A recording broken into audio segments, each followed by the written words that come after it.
Bonjour, aujourd'hui je vous fais une vidéo sur les maillots de bain à la piscine ou à la mer, que choisir pour mettre sur les fesses de son bébé quand il s'agit de se baigner. Et dans la deuxième partie de la vidéo, je vous mettrai une vidéo de ma fille à la piscine avec un maillot de bain et puis vous montrer aussi qu'est-ce que peut faire un bébé d'1 an dans une piscine quand le bébé a été habitué tout petit à aller dans l'eau. Voilà, je vous mettrai des liens de vidéo pour ça si vous voulez aussi.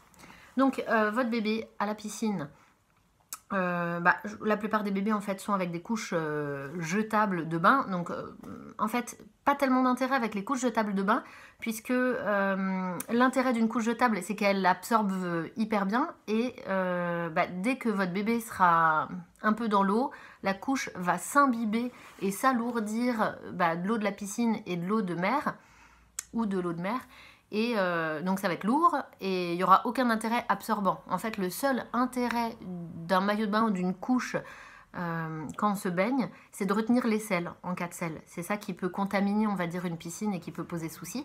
Donc en fait, le seul intérêt, c'est de retenir les sels. Donc vous pouvez très bien utiliser des maillots de bain couches, on va dire. Donc c'est lavable, en fait c'est un maillot de bain quoi, mais qui s'ouvre en fait comme une couche. Pour que ce soit plus facile pour le parent de mettre et d'enlever, et pour permettre de serrer correctement autour des cuisses et dans le dos en cas de sel un peu, pas liquide. Normalement ils n'ont plus de sel liquide, plus trop de sel liquide, sauf s'ils sont allaités, mais sinon les sels sont quand même moins liquides quand on les emmène pour les premières fois à la piscine ou à la mer, donc vers 4-5 mois en général pour les tout premiers. Donc voilà, je vous montre un peu comment c'est fait. À l'intérieur, il y a une sorte de petit hamac. Donc ça, c'est une marque qui s'appelle Hamac d'ailleurs, c'est Made in France. Ça permet de retenir les sels et de, si on veut, mettre une partie absorbante dedans pour, si on reste longtemps en dehors de la piscine, voilà, on peut mettre une sorte d'insert absorbant pour éviter que le pipi coule avant d'aller dans la piscine. Mais une fois qu'on va dans la piscine, en fait, on l'enlève. Moi, je l'utilise sans rien, en fait. J'arrive à la piscine, hop, je mets ça à mon bébé et quand on sort de l'eau, hop, je lui enlève. Voilà, donc ça se met en fait comme une couche normale, hein. Hop, petit bébé. Donc sur un vrai bébé, plus potelé, hein, du coup. Ça c'est une taille M, donc c'est une taille déjà moyenne. Moi je l'ai mise quand même dès les 4 mois à mon bébé, mais c'était un peu grand pour 4 mois. Et là elle a 15 mois et elle les met encore.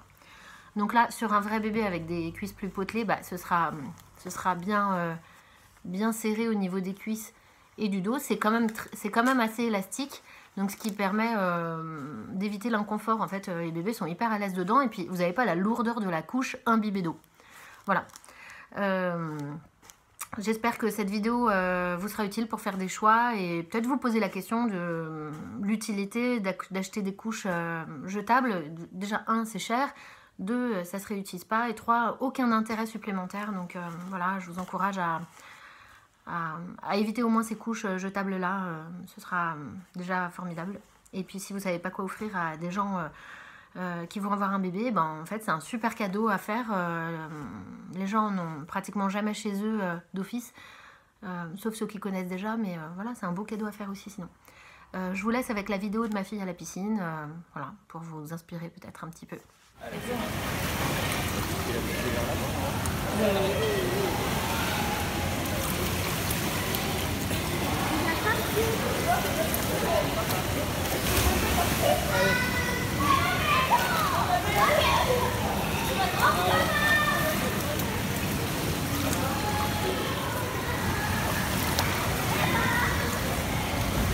Allez, 2, 3, c'est ça. Allez, viens.